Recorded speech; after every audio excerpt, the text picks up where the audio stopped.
Si Renz at Ella ay matagal nang magkasintahan. Bawat taon sa kanilang anibersaryo, nangangako silang magkikita sa parehong dalampasigan. Para sa kanila, ito ang lugar kung saan nagsimula ang lahat. Unang halik, unang pangako, at unang pangarap. Ngunit isang taon dumating si Renz sa dalampasigan ng buo ang puso at puno ng pag-asa. Ngunit wala si Ella. Ang hangin alon at buhangin ay tila nagdadala ng tanong na bumabalot sa kanyang damdamin. Bakit wala siya? Lumipas ang mga araw, linggo at buwan. Sa bawat anibersaryo, naglakad si Renz sa dalampasigan. Hawak ang lumang liham na iniwan ni Ella. Ang liham ay naglalaman ng simpleng paalala. Maghintay ka sa akin kahit gaano man katagal. Sa isa pang anibersaryo, natuklasan ni Renz ang lihim na matagal nang itinago ni Ella. Hindi siya nawawala dahil iniwan lamang niya ang dalampasigan. Sa halip, gumawa siya ng isang sakripisyo para sa kaligtasan ng pamilya ni Renz. Nagpakita siya ng tahimik at nagtrabaho sa malalayong lugar. Tiniis ang pangungulila upang maprotektahan ang mga mahal sa buhay ni Renz.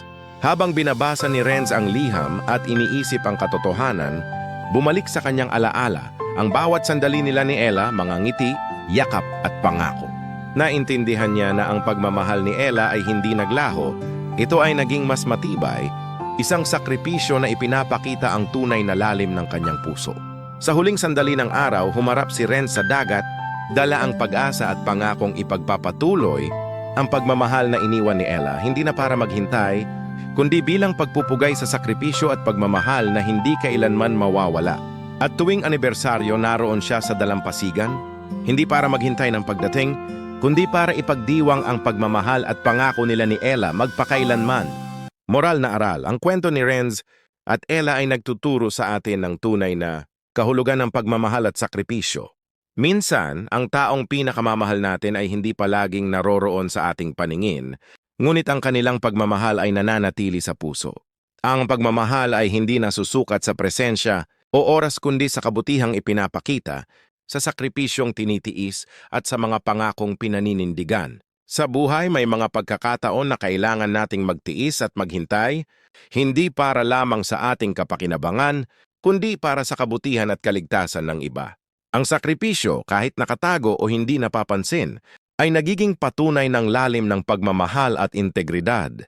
Ang pagtanggap sa katotohanan, pag-unawa sa desisyon ng minamahal, at pagpapatuloy ang pagmamahal kahit sa distansya ay nagpapakita ng tibay ng puso at pananampalataya.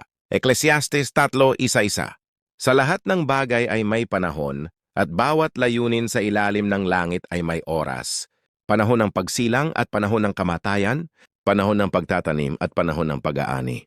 Gustong makasave sa kanyang binibili? Bumisita sa Smart Save to Shop, ilalagay ko lang ang link sa comment section. Gustuhan mo itong video na ito, maaring mag-like, magkomento, ibahagi, malaking tulong na yun sa aming content creator. At sundan para updated ka sa nilalabas naming video. Forever bless, God bless you. Ingat!